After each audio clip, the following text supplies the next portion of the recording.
Kembali di Metro Siang, pemirsa, dan kali ini kami ajak Anda terlebih dahulu ke Sumatera Selatan. Pemirsa, ada Gerakan Indonesia Menanam yang dipimpin oleh Presiden Prabowo. Pertanian, Menko Pangan, beberapa negara minta agar kita kirim beras ke mereka.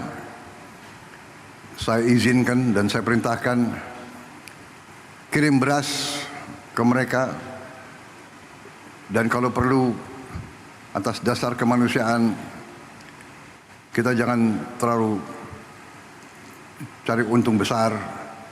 Yang penting ongkos produksi plus angkutan plus administrasi kembali. Kita buktikan bangsa Indonesia sekarang menjadi bangsa bukan bangsa yang minta-minta, tapi bangsa yang bisa membantu dan memberi bangsa lain. Ini sesuatu yang membahagiakan saya, bahwa pada saat saya diberi kepercayaan menjadi presiden di tengah dunia penuh pergolakan, konflik, perang fisik, perang dagang, rivalitas, perpecahan, Indonesia aman, Indonesia sejuk, Indonesia bersatu. Saya bahagia hari ini ada seorang ulama, ada seorang ustadz yang visioner, pemikirannya luar biasa, yang terutama adalah ulama, pemimpin Islam, tapi yang wawasannya Pancasila, yang mengajak semua umat yang berbeda agama, semua umat walaupun berbeda agama dianggap keluarga sendiri, dianggap saudara sendiri. Inilah Indonesia, inilah Indonesia yang kita cintai, inilah Indonesia yang terus akan bangun, terus akan bangkit menjadi negara yang aman, yang damai, yang kuat. Saudara-saudara sekalian, apa yang dirintis oleh Ustadz Adi Hidayat dan tokoh-tokoh seperti Saudara Iwan Setiawan, Ikhlas, ya, kawan saya lama ini beliau.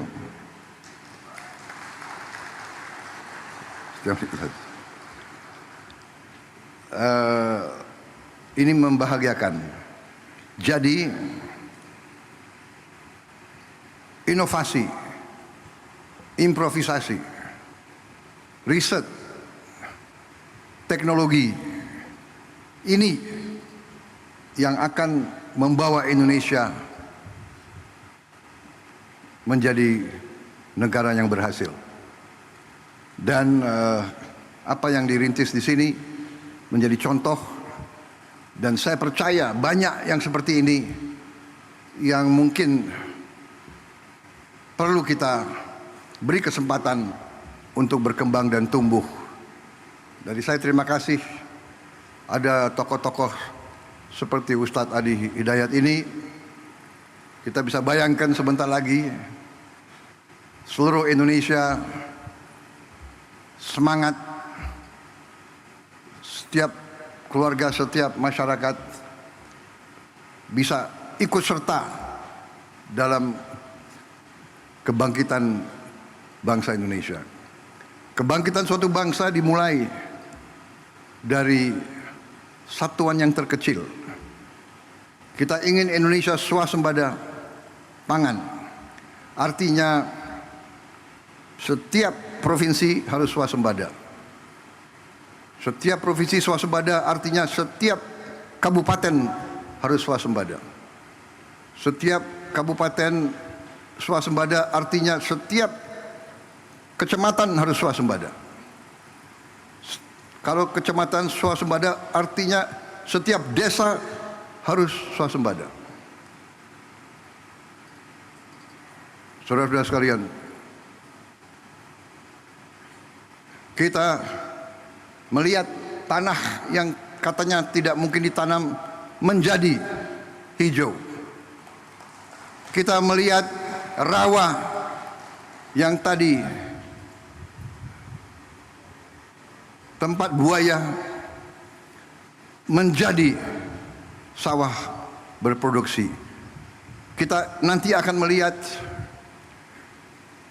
daerah-daerah yang selama ini katanya tandus, kita akan rubah, kita akan melihat, kita akan bikin hijau, kita akan bikin makmur. Di mana tidak ada air, kita akan usahakan ada air.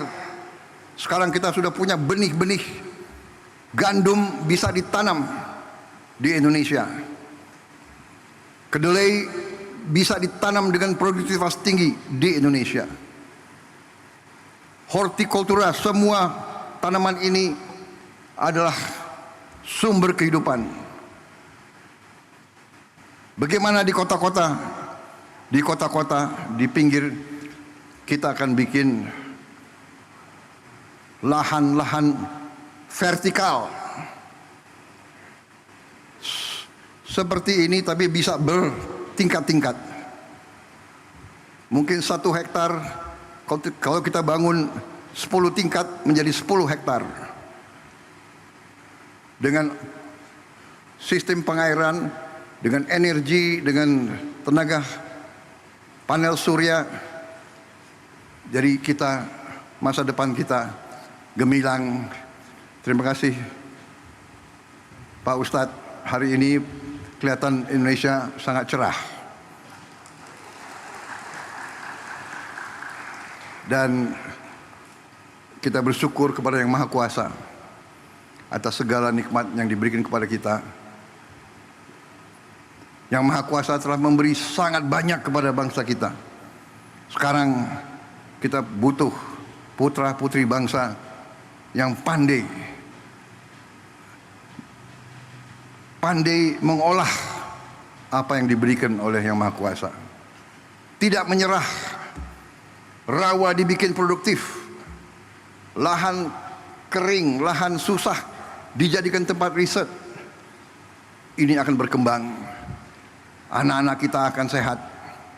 Kita memberi program makan bergizi, ada yang menentang, ada yang nyinyir. Dan yang nyinyir, kagetnya tuh ya ada yang profesor nyinyir gitu. Tapi nggak apa-apalah, ya kan? Biar nanti profesor belajar dari Ustadz Adi Hidayat gitu. Jangan-jangan dia profesornya di ruangan, nggak tahu belajarnya apa, tapi di ruangan. Kita mau yakinkan tidak ada anak Indonesia yang lapar. Kita mau yakinkan tidak ada anak Indonesia yang tidak tumbuh badannya karena kurang gizi. Yang jumlahnya itu cukup banyak. 25%. Dari 4 anak Indonesia, 1 kurang gizi. Yang 3 mungkin ya pas-pasan. Saya kalau keliling, saya lihat di Timur Tengah gurun pasir, desert, nggak bisa ditanam. Tapi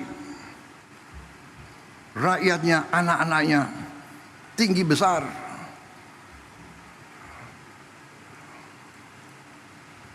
Pemimpin-pemimpinnya mikirkan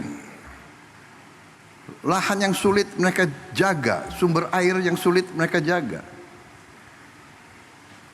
Kita harus menghilangkan kelaparan dari bumi Indonesia. Ada yang mengatakan, oh yang penting ibu hamil yang dikasih makan. Ini pakar-pakar ini tidak belajar, tidak baca. Program MBG itu mulai dari ibu hamil. Mungkin satu-satunya negara di dunia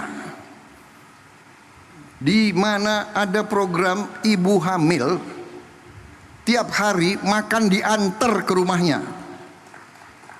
Coba kasih lihat di mana ada negara sekarang. Saudara-saudara sekalian, saya dapat surat dari pimpinan negara lain.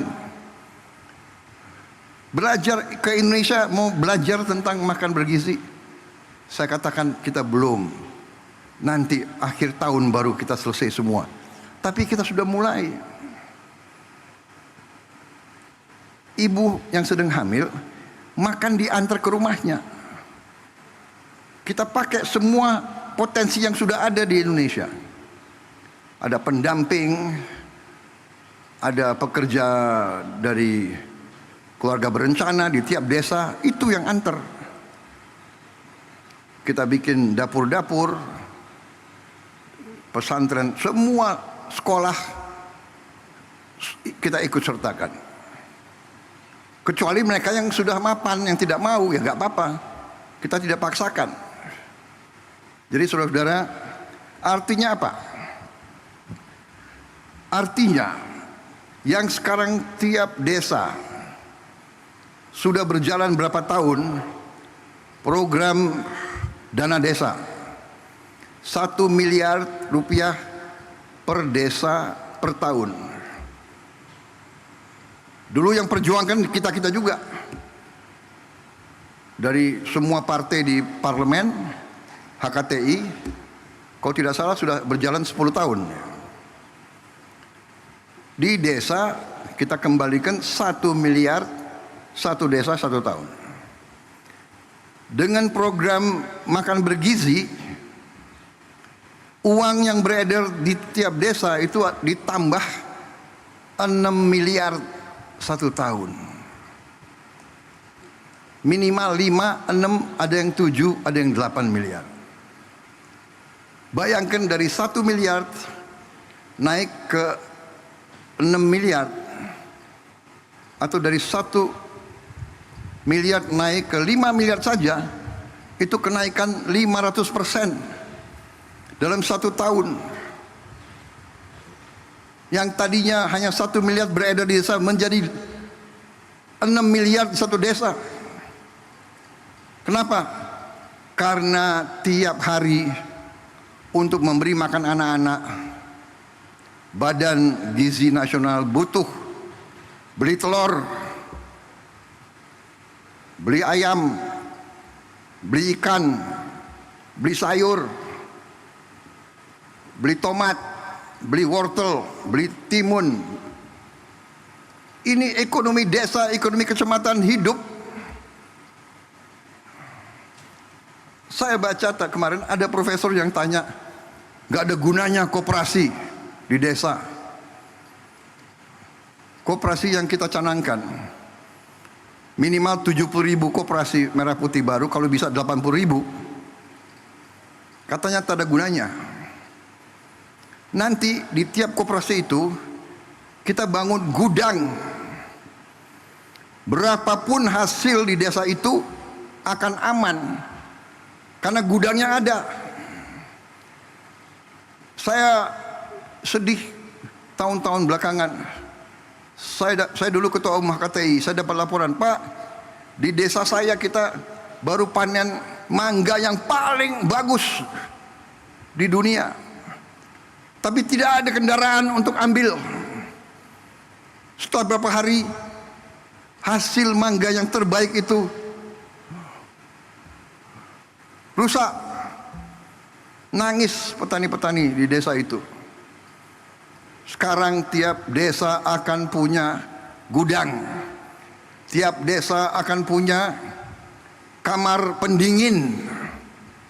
Hasil apapun akan aman sampai dia mampu menjual. Dan tiap koperasi akan kita beri truk. Minimal 1 truk, kalau bisa 2 truk. Semua hasil dari desa itu bisa dipasarkan. Dan semua kebutuhan desa itu bisa diambil ke desa itu. Ada profesor yang tanya, yang bilang tak ada gunanya itu koperasi. Ya sudah, kita hormati pendapat dia. Nanti dia akan terbuka matanya dan mudah-mudahan hatinya juga terbuka. Puluhan tahun keluhan rakyat.